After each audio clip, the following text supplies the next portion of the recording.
വളരെ വലിയ തോതിലുള്ള കയറ്റിറക്കങ്ങളായിരുന്നു കഴിഞ്ഞ ആഴ്ച വിപണിയിൽ കണ്ടിരുന്നത്. മാത്രമല്ല വിപണി നഷ്ടത്തിൽ വ്യാപാരം അവസാനിപ്പിക്കുകയും ചെയ്തു. രണ്ടാം തര ചെറുകിട ഓഹരികളാണ് ഏറ്റവും കൂടുതൽ സ്വാധീനം ഉണ്ടായത്.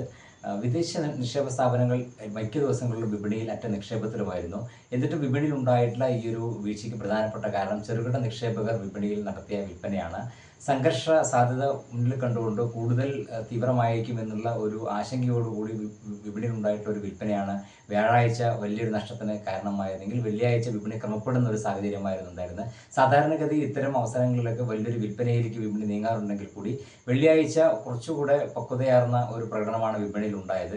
അതിന് പ്രധാനപ്പെട്ട ഒരു കാരണം നിക്ഷേപ സ്ഥാപനങ്ങളും വലിയ തോതിൽ നിക്ഷേപത്തിൽ ഇടപെടുന്ന ചെറുകിട നിക്ഷേപകരെ ഉൾപ്പെടെയുള്ള ആളുകൾ വളരെ ജാഗ്രതയോടെ വിപണിയിൽ ഇടപെട്ടതായിരുന്നതിന് പ്രധാനപ്പെട്ട ഒരു കാരണം. അതുകൊണ്ട് തന്നെ ആഴ്ചയിൽ അവസാന ദിവസമായതുകൊണ്ടും 2 ദിവസം അവധി ആയതുകൊണ്ട് തന്നെ പൊസിഷനുകളെല്ലാം ക്ലിയർ ആക്കുന്ന ഒരു പ്രവണതയിലേക്ക് നീങ്ങിയതിൻ്റെ ഒരു ഫലമായിരിക്കണം വിപണിയിൽ ഒരു വലിയ കാര്യമായ മാറ്റമില്ലാതെ വ്യാപാരം അവസാനിപ്പിച്ചത്.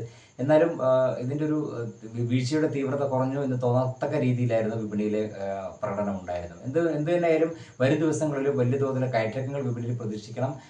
ഏതെങ്കിലും തരത്തിലുള്ള കൂടുതൽ തീവ്രമായ തരത്തിലേക്ക് വല്ല നിലപാടുകളോ ഇടപാടുകളോ ഉണ്ടാവുകയാണെങ്കിൽ തീർച്ചയായും അതിൻ്റെ ഒരു സ്വാധീനം വിപണിയിൽ ഉണ്ടാവുകയും ചെയ്യും. എന്തായാലും 24,000 എന്നുള്ള മുൻനിര സൂചിക നിഫ്റ്റിയുടെ നിലവാരം തന്നെയാണ് ഏറ്റവും പ്രധാനം.